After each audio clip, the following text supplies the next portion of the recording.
Students, today let me know about ಮಾನವನ ಕಣ್ಣು,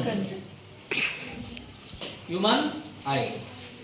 ಮಕ್ಕಳ, ನಾವು ಯಾವುದೇ ಒಂದು ವಸ್ತುನ ಕಣ್ಣಿಂದ ನೋಡಬೇಕು ಅಂದರೆ ಬೆಳಕಿನ ಗುಣ, ಬೆಳಕಿನ ಪ್ರತಿಫಲನ ಇದು ಕಾರಣ ಆಗುತ್ತೆ.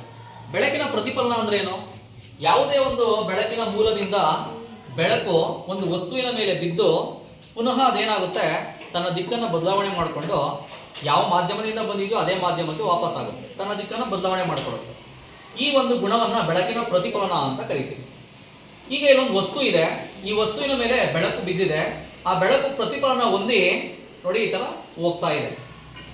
ಇಲ್ಲಿ ಹೋಗ್ತಾ ಇರ್ತಕ್ಕಂಥ ಬೆಳಕಿನ ಕಿರಣಗಳು ನಮ್ಮ ಕಣ್ಣನ್ನು ಪ್ರವೇಶ ಮಾಡ್ತಾ ಇದೆ. ಹಾಗಾದ್ರೆ ಫಸ್ಟ್ ಏನಿದೆ ಇಲ್ಲಿ, ಇದಕ್ಕಿಂತ ಮುಂಚೆ ಒಂದು ಪದರ ಇರುತ್ತೆ ಕಣ್ಣನ್ನು ರಕ್ಷಣೆ ಕೊಡೋದಕ್ಕೆ, ಅದಾದ್ಮೇಲೆ ಬರೋದು ಯಾವುದು? ಕಾರ್ನಿಯ. ಹಾಗಾದ್ರೆ ಕಾರ್ನಿಯಾದ ಮೂಲಕ ಬೆಳಕು ನಮ್ಮ ಕಣ್ಣನ್ನು ಏನ್ ಮಾಡುತ್ತೆ? ಪ್ರವೇಶ ಮಾಡುತ್ತೆ. ಕಾರ್ನಿಯ ಆದ್ಮೇಲೆ ಇಲ್ಲಿ ನೋಡಿ ಹಸಿರು ಬಣ್ಣ ಇದೆಯಲ್ಲ, ಇದು ವರ್ಣಪಟಲ ಹೇಳ್ತೀವಿ, ವರ್ಣಪಟಲ. ಈ ವರ್ಣಪಟಲದ ಮೂಲಕ ಬೆಳಕು ಕಣ್ಣಿನ ಮಸೂರವನ್ನು ತಲುಪುತ್ತೆ. ಇಲ್ಲಿ ವರ್ಣಪಟಲದ ಕೆಲಸ ಏನು ಗೊತ್ತಾ ಮಕ್ಕಳ? ಈಗ ನಮ್ಮ ಕಣ್ಣಿಗೆ ಬ್ರೈಟ್ ಲೈಟ್ ಬಿದ್ದಾಗ ನಾವೇನು ಮಾಡ್ತೀವಿ? ಕಣ್ಣು ಮುಚ್ಕೊಳ್ತೀವಿ. ಸೊ ಅಂಥ ಸಂದರ್ಭದಲ್ಲಿ ಈ ವರ್ಣಪಟಲ ಏನು ಮಾಡುತ್ತೆ? ಅದರ ಗಾತ್ರವನ್ನು ಕಡಿಮೆ ಮಾಡಿಕೊಳ್ಳುತ್ತೆ, ಹೆಚ್ಚಿನ ಬೆಳಕು ಒಳಗಡೆ ಹೋಗದಂಗೆ ನೋಡ್ಕೊಳ್ಳುತ್ತೆ. ಕತ್ಲಲ್ಲಿ ಅಥವಾ ಡಿಮ್ ಲೈಟಲ್ಲಿ ಓದಬೇಕಾದ್ರೆ ವರ್ಣಪಟಲದ ಗಾತ್ರ ಏನಾಗುತ್ತೆ? ಜಾಸ್ತಿ ಆಗುತ್ತೆ. ಅಂದರೆ ನಮ್ಮ ಕಣ್ಣಿನ ಒಳಗಡೆ ಎಷ್ಟು ಬೆಳಕನ್ನು ಬಿಡಬೇಕು ಅದನ್ನು ನಿರ್ಧಾರ ಮಾಡೋದು, ಅದನ್ನು ನಿಯಂತ್ರಣ ಮಾಡೋ ಕೆಲಸ ಯಾರ್ದು? ವರ್ಣಪಟಲ. ಹೆಚ್ಚಿಗೆ ಬೆಳಕಿದ್ದಾಗ ಗಾತ್ರ ಕಡಿಮೆ ಆಗುತ್ತೆ, ಕಡಿಮೆ ಬೆಳಕಿದ್ದಾಗ ಗಾತ್ರ ಏನಾಗುತ್ತೆ? ಹೆಚ್ಚಾಗುತ್ತೆ. ಇದು ವರ್ಣಪಟಲದ ಕೆಲಸ. ಒಟ್ಟಿನಲ್ಲಿ ಕಾರ್ನಿಯಾದ ಮೂಲಕ ಕಣ್ಣನ್ನ ಬೆಳಕು ಪ್ರವೇಶ ಮಾಡಿದ್ರೆ ಕಣ್ಣು ಒಳಗಡೆ ಎಷ್ಟು ಬೆಳಕನ್ನ ಬಿಡಬೇಕು ಅಂತ ನಿರ್ಧಾರ ಮಾಡೋದು ಯಾವುದು? ವರ್ಣಪಟಲ. ಇದಾದ ನಂತರ ಆ ಬೆಳಕಿನ ಕಿರಣಗಳು ಮಸೂರವನ್ನು ತಲುಪ್ತವೆ. ಇಲ್ಲಿ ನೋಡಿ ಪಿಂಕ್ ಕಲರ್ ಮಾರ್ಕ್ ಮಾಡಿದೀವಲ್ವಾ, ಇದೇನಿದು? ಕಣ್ಣಿನ ಮಸೂರ. ಈ ಕಣ್ಣಿನ ಮಸೂರ ಪೀನ ಮಸೂರ. ಯಾವ ರೀತಿಯ ಮಸೂರ ಇದು? ಪೀನ ಮಸೂರ. ನಾನು ಅಲ್ಲೇ ಹೇಳಿದ್ದೀನಿ ಲಾಸ್ಟ್ ಕ್ಲಾಸಲ್ಲಿ. ಪೀನ ಮಸೂರ. ಪೀನ ಮಸೂರ ಏನು ಮಾಡುತ್ತೆ? ಬೆಳಕಿನ ಕಿರಣಗಳನ್ನು ಕೇಂದ್ರೀಕರಣ ಮಾಡುತ್ತೆ, ಸಮಾಂತರ ಬೆಳಕಿನ ಕಿರಣಗಳನ್ನು ಒಂದೇ ಬಿಂದುವಿನಲ್ಲಿ ಬೀಳೋ ರೀತಿ ಮಾಡುತ್ತೆ. ಹಂಗಾಗಿ ನಮ್ಮ ಕಣ್ಣಿನಲ್ಲಿ ಪೀನ ಮಸೂರ ಇದೆ. ಈ ಪೀನ ಮಸೂರ ಬೆಳಕಿನ ಕಿರಣಗಳನ್ನು ಒಂದೇ ದಿಕ್ಕಿನಲ್ಲಿ ಏನು ಮಾಡ್ತಾ ಇದೆ? ಇಲ್ಲಿಗೆ ಬೀಳಂಗ್ ಮಾಡ್ತಾ ಇದೆ. ರೆಟಿನಾ ಅಂದ್ರೆ ಕನ್ನಡದಲ್ಲಿ ಅಕ್ಷಿಪಟಲ ಅಂತ ಹೇಳ್ತೀವಿ. ಅಕ್ಷಿಪಟಲದ ಮೇಲೆ ಆ ಬೆಳಕಿನ ಕಿರಣಗಳು ಹೋಗಿ ಬೀಳೋ ರೀತಿ ಮಾಡ್ತಾ ಇದೆ. ಅದಕ್ಕಿಂತ ಮುಂಚೆ ಮಕ್ಕಳ ಇಲ್ಲಿ ನೋಡಿ, ಈ ಮಸೂರವನ್ನ ಈ ನೀಲಿ ಬಣ್ಣದ ಒಂದು ಸ್ನಾಯು ಹಿಡ್ಕೊಂಡಿದೆಯಲ್ವಾ, ಆ ಮಸೂರವನ್ನ ಹೋಲ್ಡ್ ಮಾಡಿದೆ. ಆ ಒಂದು ಸ್ನಾಯುವನ್ನು ಎಂತ ಕರಿತೀವಿ ನಾವು? ಸಿಲಿಯರಿ ಸ್ನಾಯುಗಳು. ಅಂದ್ರೆ ಮಸೂರವನ್ನ ಹಿಡ್ಕೊಂಡಿದೆ ಸ್ನಾಯು. ಅದು ಈ ಸ್ನಾಯು ಏನ್ ಸಹಾಯ ಮಾಡುತ್ತೆ ಅಂದ್ರೆ ಮಸೂರದ ಗಾತ್ರ. ಈಗ ನಾವು ದೂರದ ವಸ್ತುಗಳು ನೋಡ್ಬೇಕಾದ್ರೆ ಈ ಮಸೂರ ಸಣ್ಣಗಾಗುತ್ತೆ, ಹತ್ರ ಇರೋ ವಸ್ತು ನೋಡ್ಬೇಕಾದ್ರೆ ಮಸೂರ ಏನಾಗುತ್ತೆ? ದಪ್ಪ ಆಗುತ್ತೆ. ಅಂದ್ರೆ ಮಸೂರವು ತನ್ನ ಗಾತ್ರವನ್ನ ಬದಲಾವಣೆ ಮಾಡಿಕೊಂಡು ದೂರದ ವಸ್ತು ಹತ್ತಿರದ ವಸ್ತುಗಳನ್ನ ನೋಡ್ಬೇಕಾದ್ರೆ ಅದಕ್ಕೆ ಸಹಾಯ ಮಾಡೋದು ಯಾರು? ಸಿಲಿಯರಿ ಸ್ನಾಯುಗಳು ಅಲ್ವಾ? ಮಸೂರದ ಗಾತ್ರವನ್ನ ವೇರಿಯೇಷನ್ ಮಾಡೋದಕ್ಕೆ ಸಹಾಯ ಮಾಡೋದು ಯಾವುದು? ಸಿಲಿಯರಿ ಸ್ನಾಯುಗಳು. ಓಕೆ, ಇದಾದ್ಮೇಲೆ ನೋಡಿ ಈ ಬೆಳಕಿನ ಕಿರಣಗಳು ಎಲ್ಲಿ ಬಿದ್ದಿದೆ? ಈಗ ರೆಟಿನಾ ಮೇಲೆ ಬಿದ್ದಿದೆ. ರೆಟಿನಾ ಮೇಲೆ ಬಿದ್ದಾಗ ಇಲ್ಲಿ ಅಬ್ಸರ್ವ್ ಮಾಡಿ, ವಸ್ತು ಇಲ್ಲಿ ನೇರವಾಗಿದೆಯಲ್ವಾ, ಇಲ್ಲಿ ಏನಾಗಿದೆ? ತಲೆ ಕೆಳಗಾಗಿದೆ, ಅಂದ್ರೆ ಇನ್ವರ್ಟ್ ಆಗಿದೆ ಅಲ್ವಾ? ಉಲ್ಟಾ ಕಾಣ್ತಾ ಇದೆಯಲ್ವಾ ಇಲ್ಲಿ? ಹಂಗಾರೆ ನಮ್ಮ ರೆಟಿನಾ ಮೇಲೆ ಈ ವಸ್ತುವಿನ ಪ್ರತಿಬಿಂಬ ಏನಾಗಿದೆ?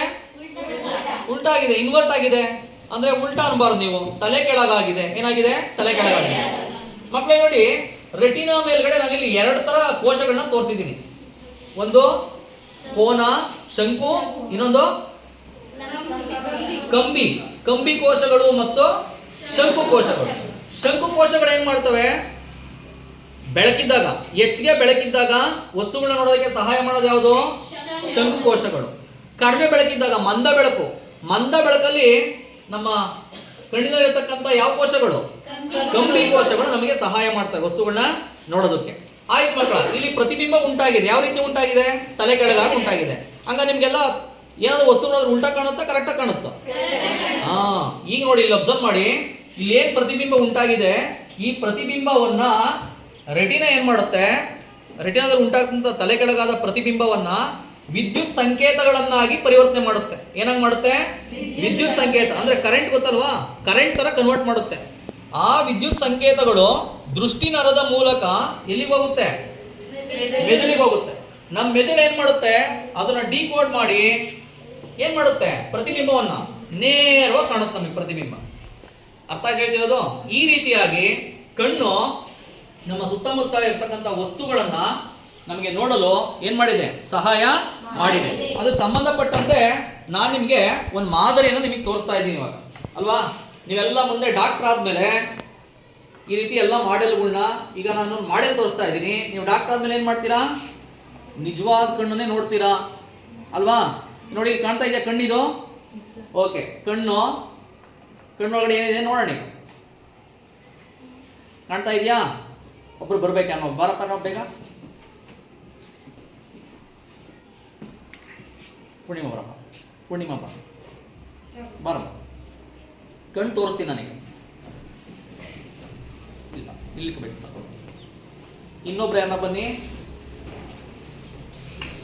ಬರಪ್ಪ ಹನುಮಂತ. ನೋಡಿ ಮಕ್ಕಳ, ಕಣ್ಣಿನ ಭಾಗ ಇರ್ಕೊಳಪ್ಪ, ಓಪನ್ ಮಾಡಿ. ಇದು ಕಣ್ಣು ಗುಡ್ಡೆ. ಇದು ಏನಿದು? ನಮ್ಮ ಕಣ್ಣು ಗುಡ್ಡೆ ಹಿಂಗಿರುತ್ತೆ. ಈ ಕಣ್ಣು ಗುಡ್ಡೆಯಲ್ಲಿ ನಾನು ಹೇಳಿದಲ್ಲ, ಏನಿದು? ಕಾರ್ನಿಯಾ. ಏನಿದು? ಕಾರ್ನಿಯಾ. ಇಲ್ಲಿ ಕಾಣ್ತಾ ಇದೆ ಈ ಭಾಗ ಏನಿದು? ವರ್ಣಪಟಲ. ಏನಿದು? ವರ್ಣಪಟಲ. ನೋಡು, ಕಾರ್ನಿಯಾ ಆಯ್ತು, ವರ್ಣಪಟಲ ಆಯ್ತು. ವರ್ಣಪಟಲ ಆದ್ಮೇಲೆ ಮಕ್ಕಳ ನಾನು ಕಣ್ಣ ಓಪನ್ ಮಾಡ್ತಾ ಇದ್ದೀನಿ. ಈಗ ತೆಗೆದ ತಕ್ಷಣ ಇಟ್ಕೊಳಮ್ಮ, ಒಪೆ ಹಿಂದೆಗಡೆ ಇದು ವರ್ಣಪಟಲದ ಹಿಂದೆ ಇತ್ತಲ್ಲ ನೋಡಿ, ಇಲ್ಲಿ ಕಾಣ್ತಾ ಇದೆ. ಏನಿದು?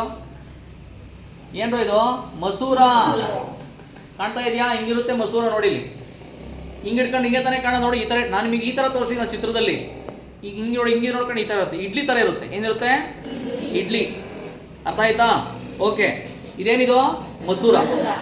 ನೋಡಿ, ಇದಾದ್ಮೇಲೆ ಈ ಕಡೆ ಇಲ್ಲೇನಿದೆ? ಇಲ್ಲಿ ಹೇಳೋ, ಇಲ್ಲಿ ರೆಟಿನಾ ಇದೆ, ಅಕ್ಷಿಪಟಲ ಇದೆ.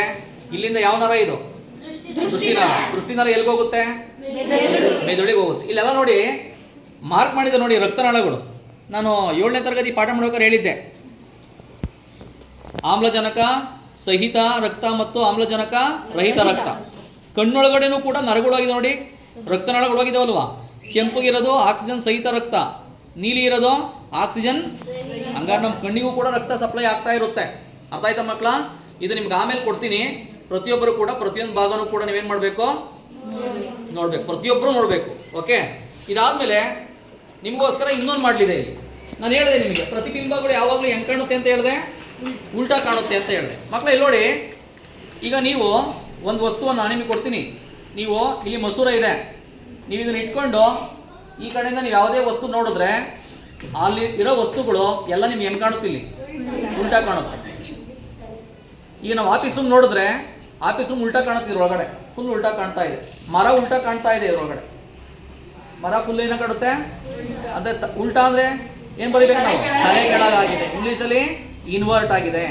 ನೀವು ಇದನ್ನು ಕೂಡ ನೀವು ಮಾಡ್ಬೇಕೀಗ. ಇಲ್ಲಿ ಕಿಟಕಿ ಹತ್ರ ನಿಂತ್ಕೊಳ್ಳಿ ಮರಮ. ಇಲ್ಲಿ ಒಬ್ಬರು ಯಾರು ಇಬ್ರು ಬನ್ನಿ ಈ ಕಡೆ. ನಮ್ಮ ಈಗ ಅಲ್ಲಿ ಕೆಲಸ ಮಾಡ್ತಾ ಇದ್ದಾರೆ. ಹೌದು ಸಾ,